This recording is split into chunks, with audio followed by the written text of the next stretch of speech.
Welcome to session 2 Soul Talks with Sanjeev. Soul Talks with Alka. So, you may be wondering what happened to the host. Wasn't Alka the host? Well, she still is, but this time she's being interviewed. So, she's on the different side of the interview today. Today, we're going to find out a little bit more about Alka. So, my first thought initially when she told me about this show, which was such a unsure thing. We didn't know where this would go. But then when I saw Alka take it to the level she took it at and how she had people saying things that normally they wouldn't say, I was totally impressed. And I told Alka, why shouldn't you be part of it? And then we decided, you know what, when we do season 2, that's when we'll do it. So this is season 2, part 1 of Soul Talks with Alka. Normally she is interviewing. Today I will interview. I'm Sanjeev. I'm her brother. So we'll talk to Alka. We'll find out a few things from her. Alka is a great sister, great daughter, great aunt, great friend, great realtor, great everything.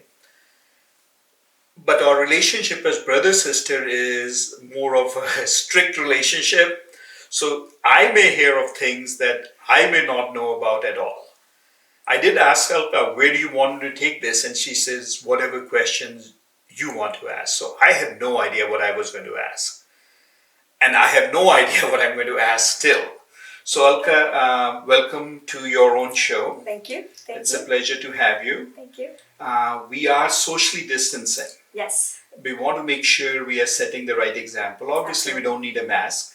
But we are distancing a little bit more than your chairs normally are. Yes. These are the times Yes. we are in. So, you were 13 when you came to America. Yes. It's been a journey where you started working hard from day one, delivering newspapers and things like that. You're going to be 50 this year. I don't know if you wanted that to be mentioned here or not. I'm going to be 50. It's okay. But you're going to be 50 this year in October. Yes. A journey of 37 years. Yes. Ups and downs. Whose life is it? Right. That's what you brought up in your friends also. Yes. That's what you brought up in the people you've interviewed. Absolutely. There is no way I can do what Alka does. She can cry with you, she can laugh with you. I'm not going to be crying, I think. I can laugh, I guess. I'm laughing, so I'm okay. So,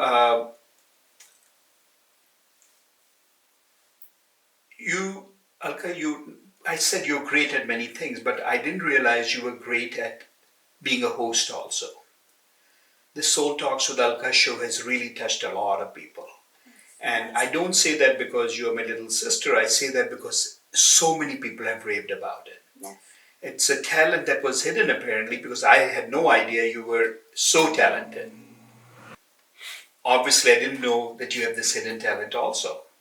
Oh. People have raved about this show. When people hear this, they hear an Oprah. And I shouldn't say the Oprah or whatever. I would say the Alka. Because it's a different talent. It's a different way of bringing people out from what they wanted to tell or the challenges they've gone through like we've all gone through. And hopefully this will go wherever you want to take it to. But it's a great start. You've done a great job. A year has gone by with it and many years with God's blessing will continue. 6 months. 6 months? Oh, I thought it was a year. Okay, all right, good, excellent. So I thought, why did we wait for a year? I was thinking because we had thought we'll do this in 6 months as a 25th or 26th show. Right. We started in January. It looks like it was a while ago. Wow. Okay, good. So great job, Alka. And I'm sure if you're watching this, you are saying the same thing. Kudos to Alka for doing that. So we know a lot of people talk about, or ego talks about, man makes his destiny. Mm-hmm. However, the truth really remains, the destiny makes the man. Right. You can put all your efforts in life and get no place. And then you do nothing and get someplace. Look at this pandemic. Right. There are people who have gone from million to zero and from zero to billions. Yes. Only just because of things change. Destiny, all the best efforts of people fail. And that doesn't mean you don't do what you shouldn't do. Right. But once you do it, you don't control the end result of it. So I think I first want to say that you don't really realize what you feel like when you come here. Now today, when the tables have been turned and I'm sitting here, I understand why my warriors were nervous when they came in to talk to me, why you feel like your life is going to be an open book and how is everybody going to feel about it. All that anxiety. I used to tell everybody who came, just relax, it's just an interview, it's nothing. But when you were about to put your life in front of everyone, you don't know how it's going to be received, right? And you're making yourself vulnerable. You're going to be hearing things that you probably don't know anything about. Most people are going to be hearing things that they don't know about me, but it's just going to be, it's harder to put yourself out there, right? This is an interesting flip that you decided you wanted to do where I'm going to get interviewed. So I think I thank you for the opportunity because I'm the host now. Yes. So that's good. I wouldn't have anybody else be the host. Absolutely not. You're the only one I would choose. Wow, that's so sweet. Even though this is more show about women, but I think for the person who I am today, I give all the credit, and everybody knows it openly, is to you. So I think nobody else would do this interview. All the wrongs are my credit too. All the wrongs are your credit too. Okie dokie. You gotta accept it all. Okie dokie. Got it. So I think where I'd like to start is where Soul Talks came and how that became an idea. So I got divorced in 2005. And I think I'll go back a little bit and tell everybody a little bit about my journey in that. I was married for about 6 years and I had a terrible marriage. And you know what? I need to pause here because sometimes you can be great at everything and you can be great with a person also, but destiny, remember we were talking about destiny? That's where the destiny led you, unfortunately. Yeah. It was meant to be that way. It was meant to be that. So right. I'm not saying that he was a bad person. I'm not saying that I was a bad person.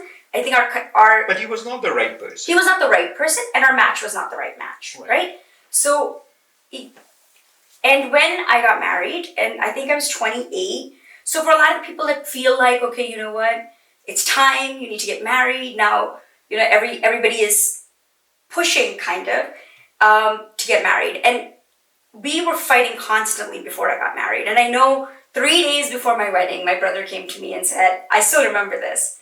You said, okay, cancel this wedding. Then I said, but yeah, the cards are out, the invites are out, the hall's been paid for, and you said, it's okay, it's only money. And again, it was what are people going to think? What's going to happen? And most of us live our lives based on what people are going to think. And it's not always that way. But again, like Paya said, now going back, that's what was destined, and I had to learn a whole lot from those 6 years and then after that. And I don't think I would have become the person I am today if it wasn't for my marriage. So even though all that I had been through, I think I still owe a thank you to my ex-husband and that relationship to say thank you for teaching me certain life lessons because I probably would not have learned those life lessons. Right, and that's what an attitude to have. When you say, when life serves you lemons, you make lemonade out of it. And that's where it really, you can look at other people's life and tell them all, make lemonade of it, but it's only when you are served lemons and you make lemonade is when you are tested. Absolutely. So, and yes, I'm sure it was very tough. We can all be saying, no, it was okay, whatever, but for you personally, I'm sure it was very tough. I don't think I have cried as much as I have in those 6 years. And it's amazing. We didn't know that. You didn't let us know much of that. And that is one of the reasons, is that when, and if you looked at all the women who have come on the show, they have persevered so much in their lives, and the people next to them have no idea that they are gone through what they have gone through. And there are so many heroes that walk amongst us that we don't know what journey they're going through.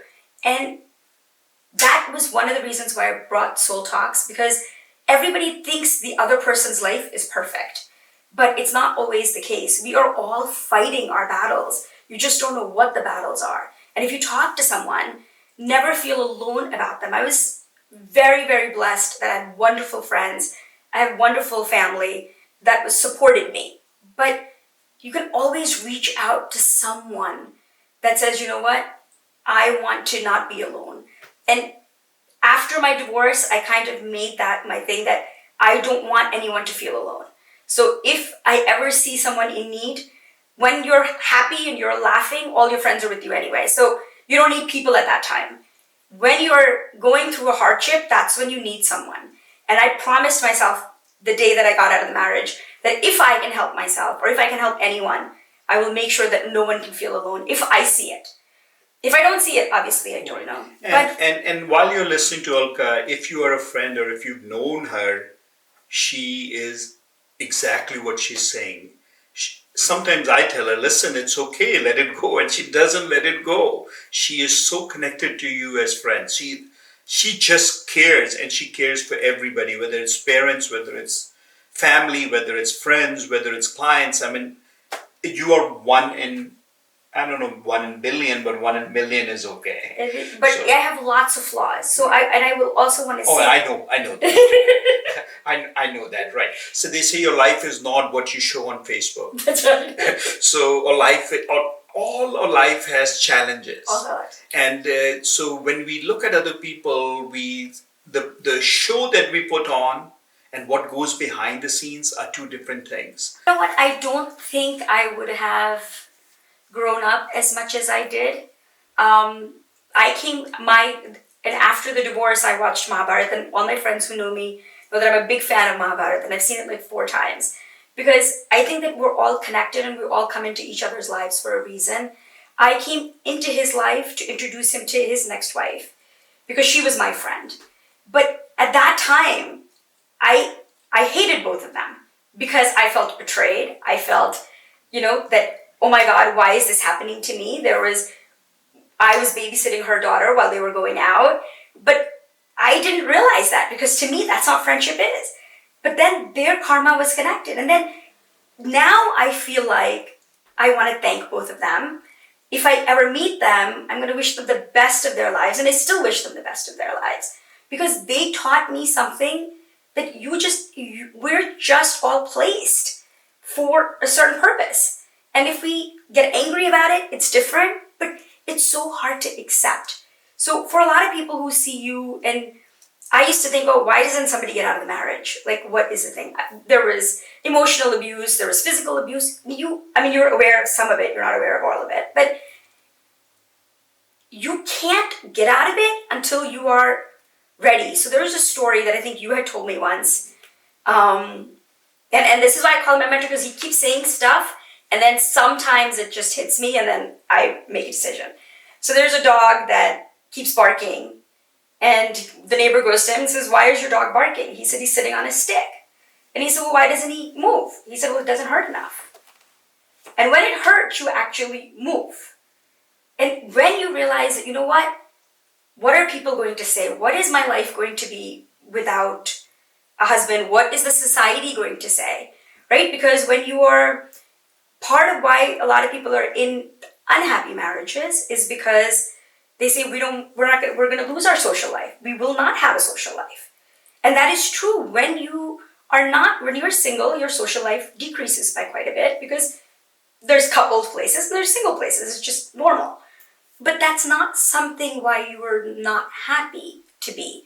Rather than being miserable, I think it's okay to be comfortable and be okay with yourself. There's another leader that I had heard, or a motivational speaker, and her name was Connie Podesta, and she said, if you go home and you're not happy to go home, do something about it. And if you are going to work and you're not happy to go to work, do something about it. And I literally heard her tape for 3 months before I decided. And I said, you know what, I'm not happy to be here and I need to do something. So I'll tell you how this all worked out, and I'll tell you why Soul Talks, coming back to why Soul Talks came. On 27th December of 2005, Can you tell me the exact date? I still remember the exact. Well, anyway, we just come back. I told my ex-husband that I'm leaving the 27th because 26th was his sister's birthday. I didn't want to ruin her birthday for that. So I said, I'm going to leave. I don't want to spend a New Year's Day. And I left. That day I called one of my clients who had a rental, and you didn't know anything about this. I called my client and I said, listen, I need a place to stay. A friend of mine is coming. We need an apartment. She said, okay, you have my apartment. Take your keys, go in. So it was a furnished apartment. That day I went to Marshall's. I picked up a comforter set, some basic things, and I moved in. I moved out of my house and I moved into the house. The next day we had an office meeting. I had all my stuff in the car and I came to the office meeting. Nobody realized it, but I came to the office meeting, pretended nothing had happened. On the 31st, I came to you, I don't know if you remember, and said, listen, I have left him for good. And you said, is this for good this time? Because I'd left him multiple times before. And you said, thank God, good riddance, move on with your life. And then we came and told my parents, because we weren't sure how my dad was going to take it. Again, a lot of the times we do decisions because we were thinking, how are our parents going to do? Or what is society going to do? What are people going to say? But my parents were like, where were you staying? Why were you staying alone? What's going on? So none of them knew, but there's so many people who are fighting those battles. And I keep saying that because you don't know what someone is going through. And a lot of the women who have come here, people did not know the battles they were fighting.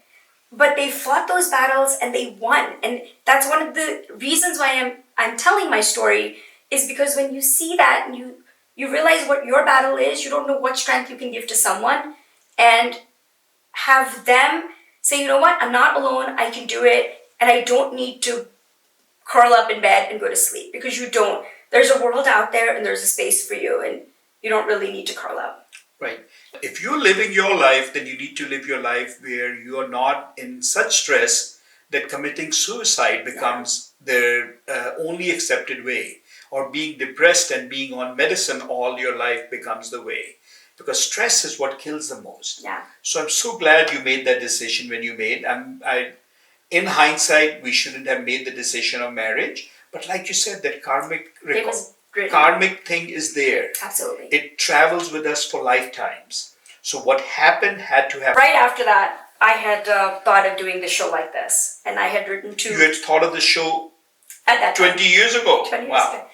And I'd written to Oprah about 160 sometimes. To say, listen, I'm thinking of the show, can you help? I'm thinking of the show, can you help? So I'd send her an email, because that's the only way you could do it at that time. She didn't want competition. Why would she respond I to even you? told her that there was an Indian, it's an Indian type of show, exactly. but I'm an Indian girl, I'm not competing with you. And it's not an Indian show, but I'm not competing with you. But anyway, I didn't get any response. And then I said, okay, you know what, I'll do it without it. I hired a studio. I got a camera. When was that? 20 years ago. Wow. You have no idea. I have no idea. I spoke to a camera person, I hired a studio, did everything, had everything ready. Spoke to someone in the media field, and they said, Alka, if you do it, it's just only an ego boost. You're not going to make anything of it. There's plenty of things. There's no space for this, so don't bother. And you know what? I was just like, oh, sometimes you're like, the stars were not aligned. It wasn't the time for that. And that person's dialogue to me said, okay, you know what, maybe this is not the right, and I shelved everybody. I said, you know what, maybe we're not ready for this. So this concept has been lingering with me for a long time to come. So the seed was sown 20 years ago. 20 years ago, yes. Wow, very nice. So I'm so happy that you took this on. Yes. I think I remember you telling me about writing to Oprah and all, but I didn't realize this started right after the marriage. Yeah. This is because I had said, you know what? And you know what, when you look at it, hindsight, Alka, at that point, there was no social media. There was no way to reach people the way you are reaching today. Yes. Today, you can reach people in a much better way, so the timing is perfect. Yes. But not everybody can be successful. Yeah. And you are taking it on, and with people, the way you're interviewing and the way you ask questions, I can never do it. So, I don't know, you're fine, I think. but you know people genuinely. You Yes, care for people genuinely. The reason I'm saying is I cannot do it is because I know you, but if I was talking to one of my friends, I don't know how I would do it. But you mingle well. Yeah, no, I think you do fine. You're underestimating yourself. You care really, And that is the best quality of you. But Bria, I That's think what your that- friends and clients say all the time. That's my promise, though, to myself, that you don't know what somebody's struggling with. And it is just really to be there for someone. And there's a lot of people out there who hurt you. You'll not get what you always give. That's just natural. No, not always. You almost never get when you Which give. is fine. And so you that's learn why that. you should give without expecting, because if you give with expectation, you'll always be hurt. But you cannot not give with expectations. So what happens is you're human at the end. So you always have some expectations. When their expectations are not returned, you just say, okay, you know what? It didn't. Does it hurt? Yes, it does. But everything in our life, we grow when we hurt a little bit. I don't think we grow from moments of happiness as much as we grow from moments of pain.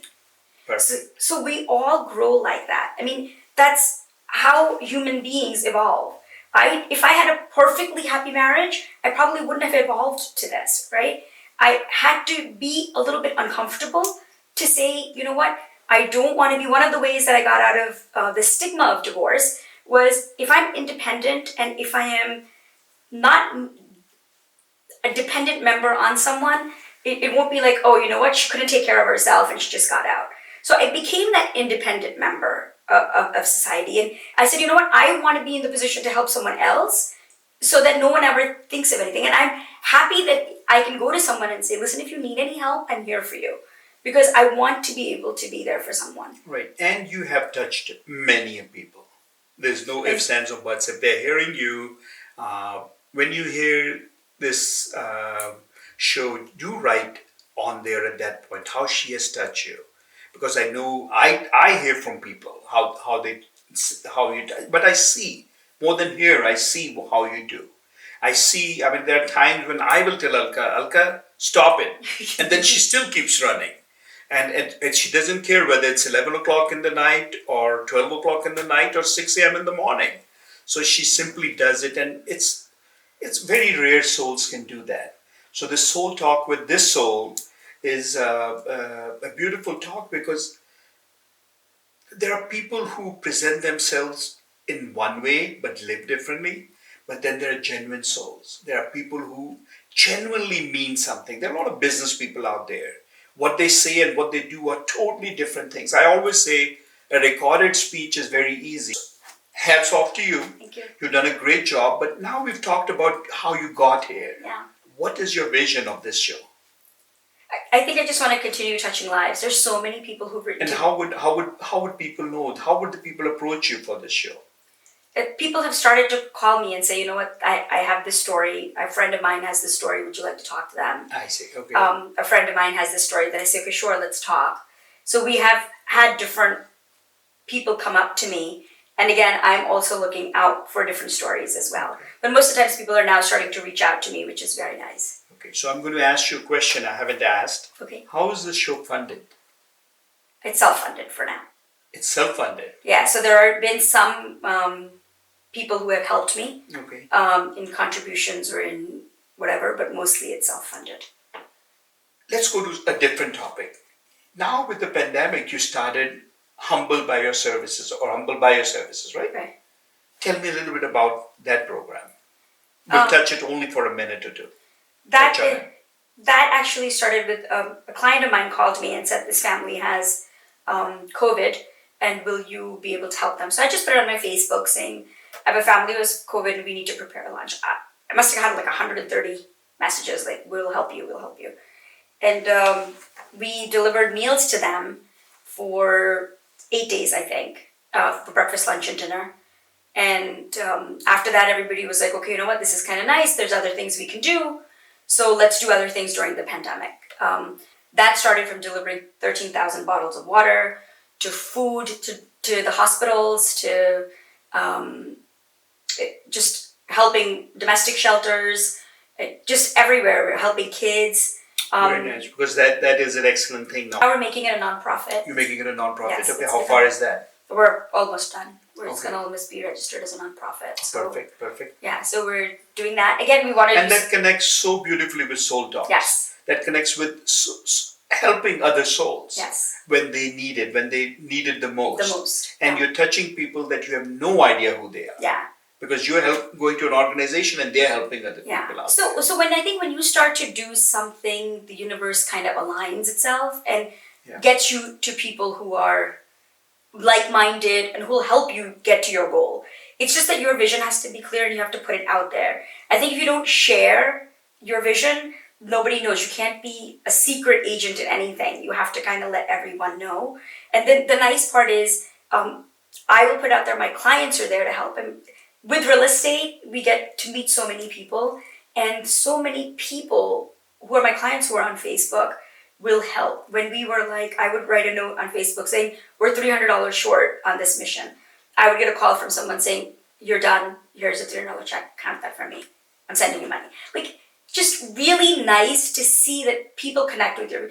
There's one thing when they know we're working as realtors also, and obviously that doesn't mean I'm not working. I am working. But this is also a secondary part, which is a humanitarian. Right, so you are a superwoman.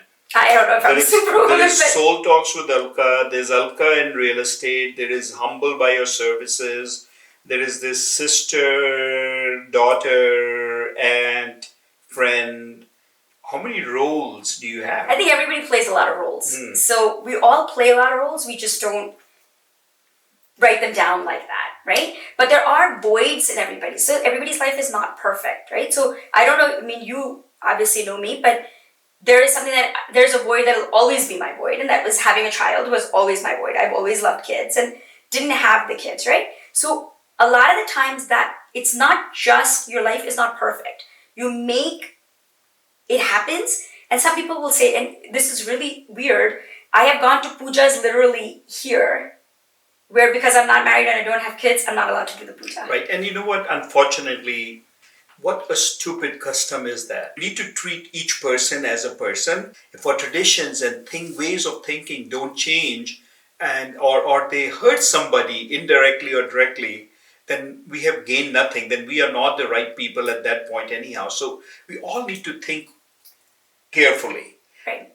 Again, we all have that issues. We all have issues. The reason I say that is, if it ever comes in our mind, we shouldn't call this person because of that, then we're making a big mistake. But you have a lot of kids. All your nephews and nieces. It's different. You've raised them it's different. better than your kids. No, that's different. We're talking about the void, right? There is absolutely a void, and that void is there, and I don't want to, take that away and say, no, it isn't. Right. Because at the end, they're my nieces and nephews. They're not my kids. And there's a fine line. Right. And there's a huge fine line. There's a huge fine line. Because there is no way they can call you, in their own heart, their mother. Exactly. They will never treat you that way. Right. You I can treat them, but they will never treat me like that. So you do, but you don't expect, because it's not going to happen. We know that the answer.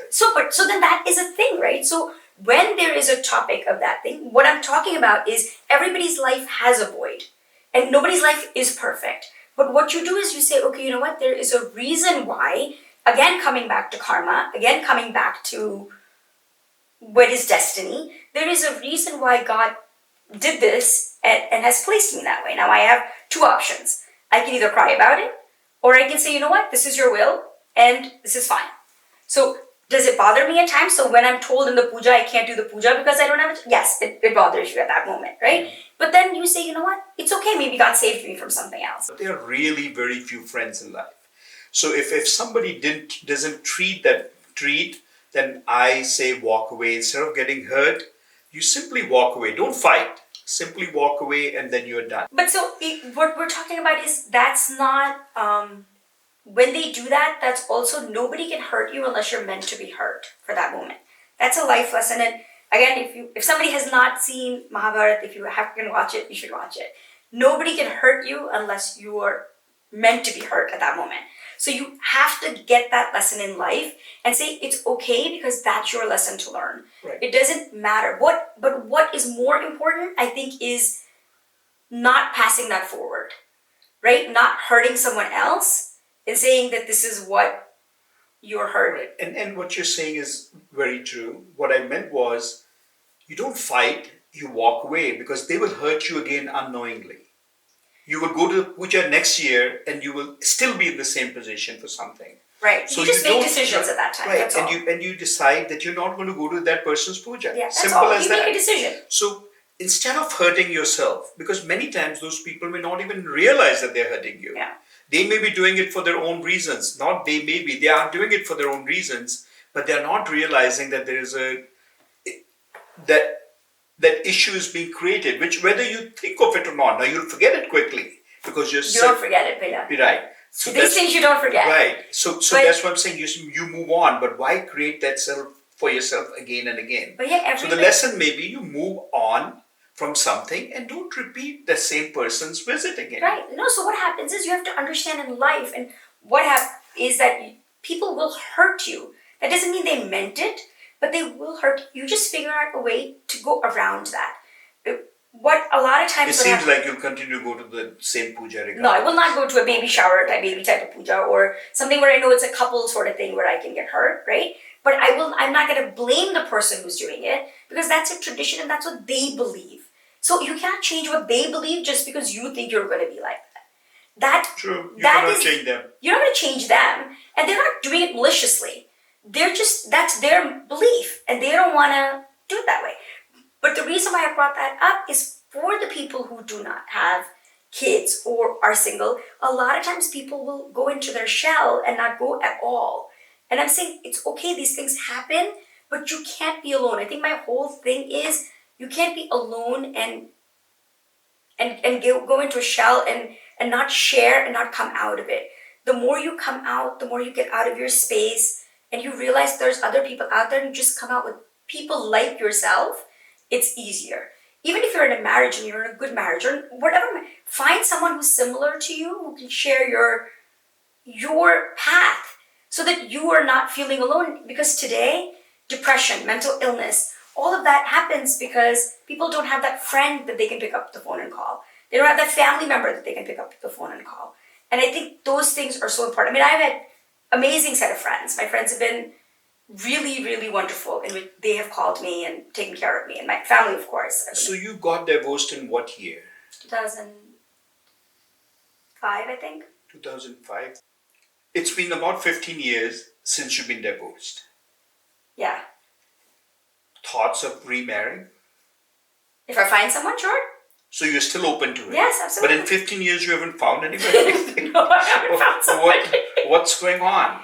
I don't know. I think it took me, I'll be honest, I think it took me a good 6 years to heal. Okay, so that's still 9 years later. Yeah, so I haven't found the right person. Okay. Because the second time around, so the first time around, you were thinking of check marks that you have, right? You have, okay, I want X, A, B, C, D, E, F, G. But you don't think of... But you wanted X from the beginning. You don't start with an X. You start A, B, C, D, and then you come to X. I know, but so But now, you started with X. No, X, Y, Z is what I was going to say. But now my thing is different. So now I just want somebody who's going to be a friend or whatever. It's just, it hasn't happened yet. But when the right person comes along, yes, you are open to it. I'm open to it, absolutely. Perfect. Yes. And what one lesson have you learned then, obviously, to become different when this new person comes? Because remember, this new person is going to be divorced. Yes. Most likely. Most likely. Could be. Most likely. If he's 50, 55, he's most likely divorced. It doesn't have to be 50, 55. It could be younger. Well, I don't know, but at 49 and a half. Exactly. You're not going to get a 20-year-old. I don't want a 20-year-old. Exactly. So, this person is going to be there. There are going to be kids. Yes. How do you accept that? I mean, how does it fit in? I mean, how have you changed or evolved to know that now, you know what, you'll be okay with it if the person is right? I think I want a friend first. So I'm not rushing into marriage I'm not in any rush. Okay. Because I can't have kids now, so it's not something like that. At 75, I mean, at 75, there will be somebody who's 74, 73. So it's okay, no rush. No rush. Yeah, no pressure. No pressure, no rush. Okay. So I'm not in any rush. If the right person comes along, I've always said that instead of being in a marriage and being lonely, it's better to be alone than be lonely. Because you know how to handle it. When you're in a marriage and you're in that type of a situation, it's not. So I'm so much better. I have never regretted my decision of my divorce. It's just been really, right. I haven't cried after my divorce because I said, you know what? If you divorce and then you cry, the man up there always says, what do you want? You cried when you were in it. Now you're crying when you're out of it. How can I help you? So you have to be happy at some point. Right. And I think there are a lot of lessons that I learn from you also. You learn from me and I learn from you, and we all learn from each other. And there are a lot of good tips that you've given. And the thing is, you don't stay in something that is horrible, anything in life. Marriage could be one thing, but a lot of things in life. Yep. You move on. A lot of people will say, have excuses for everything. And the thing is, you get out of excuse by making that commitment, whatever that commitment is. How bad is that hurt, and how bad do you want to make that hurt before you're willing to get out of it? Decide and then get out of it the minute you know that this is more hurtful than benefiting me at that point. Yes. What gives you that strength to be in gratitude all the time? I think our family is like that. Our parents are super grateful. We hear it all the time. So I don't know. I don't think I have any other choice. The office I think you're automatically in gratitude. What do you mean no choice? Choice is always there. No, you can be complaining all the time, but you don't. But I think you're surrounded by the people you're with, right? You attract the type of people you're with. I mean, our parents are like that.